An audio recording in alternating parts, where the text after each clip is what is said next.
ሰላም የዩቲዩብ ሰዎች እንዴት ከረማችሁ? ሰላም ናችሁ? ዛሬ በአዲስ ቪዲዮ መጥቻለሁ።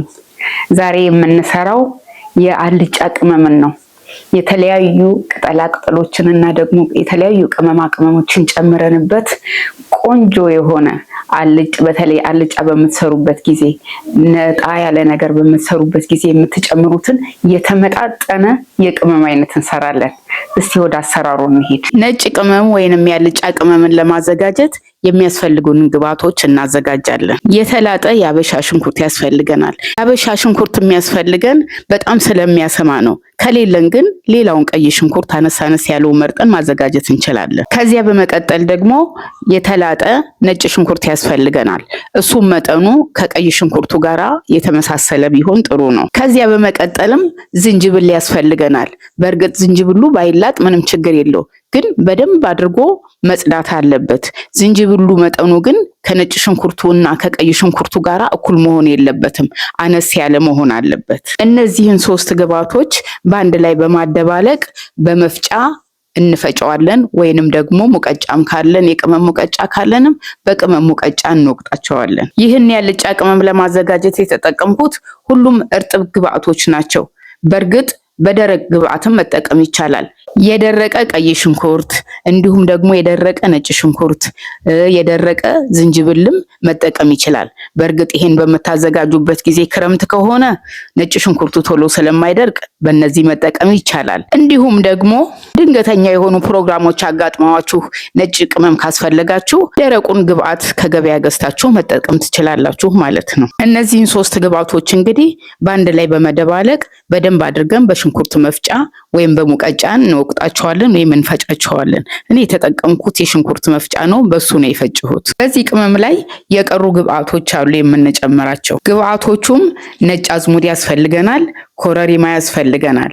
ካለን ደግሞ ትንሽ ከሙን ብንጨምርበት አሪፍ ነው። ከሙን ለአልጫ ቅመም በጣም አሪፍ የሆነ ቅመም ስለሆነ፣ ከሙን ስላልነበረኝ እኔ ከሙን አልጨመርኩበትም።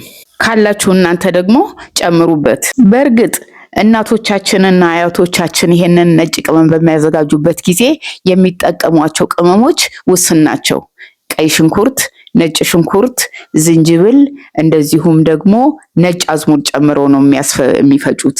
እኛ ግን አሁን ደግሞ ዘመኑም እየተሻሻለ ሲሄድ ብዙ የተለያዩ ቅመሞችን ለማዘጋጀት ጊዜውና ሁኔታዎችን ባይመቹን እንኳን ይሄ ቅመም ኮረሪማም ስላለው ሌላም ተጨማሪ ሌላ ቅመምም ስላለው ወጥ በመናዘጋጅበት አልጫ በመናዘጋጅበት ጊዜ ቅመማችን ሙሉ ያደርግልናል፣ የተሟላ ቅመም ይሆንልናል። ኮረሪማንም ውስጡ ስላለ ይተካልናል ማለት ነው። አሁን እንግዲህ የተፈጨው ግብአት ውስጥ ነጭ አዝሙድና ኮረሪማ፣ ከሙን ካለንም ኮረሪማ ጨምረን አብረን እናገናኘውና ትንሽ ፈጨት አድርገን ሰፋ ባለ ዕቃ እንገለብጠውና በደንብ አድርገን ፀሐይ ላይ እንዲደርቅ እናሰጠዋለን። ቅመማችን ነጭ ሽንኩርትም ስላለው ቶሎ ስለማይደርቅልን በደንብ አድርገን በጭልፋ ወይም ደግሞ በእንጨት ነገር እያገላበጥን ማድረቅ አለብን። ቅመሙ በደንብ መድረቅ አለበት። አለበለዚያ በምንፈጭበት ጊዜ ወይንም ከተፈጨ በኋላ ደግሞ ነጭ ሽንኩርትም ስላለበት የመያያዝ ነገር ሊያመጣ ስለሚችል በደንብ አድርቀን ፀሐይ ላይ እናሰጣውና እናደርቀዋለን። ከዚያ በመቀጠልም በደንብ የደረቀልንን ቅመም አምጥተን በመፍጫ እንፈጨዋለን። በደንብ ደቆ የተፈጨውን ቅመም እናወጣና በወንፊት በደንብ አድርገን ከነፋነው በኋላ በእቃ ውስጥ እንከታለን። ቅመም እቃችን እንግዲህ ቢቻል ጠርሙስ ቢሆን ጥሩ ነው። ካልተቻለም ደግሞ ጠንከር ያሉ ፕላስቲክ እቃዎች አሉ፣ የቅመም እቃዎች፣ እዛ ውስጥ ጨምረን ማስቀመጥ እንችላለን ማለት ነው። እንደምታዩት እንግዲህ የአልጫ ቅመማችን ተዘጋጅቷል። በጣም ቆንጆ ነው። ስለዚህ አልጫ ነክ በሆኑ ነገሮች ላይ መጨመርና መጠቀም ትችላላችሁ። በጣም አሪፍ ነው።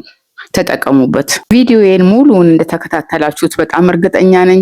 በጣም አመሰግናለሁኝ። እንግዲህ እናንተም ደግሞ በዚህ ቅመም ላይ ያላችሁን ሐሳብ የተለየ ነገርም ካለ ብትገልጹልኝ፣ ኮሜንትም የምታደርጉኝ ነገር ካለ ኮሜንት ብታደርጉልኝ በጣም በደስታ ነው የምከታተላችሁና ሐሳባችሁን ገለጹልኝ።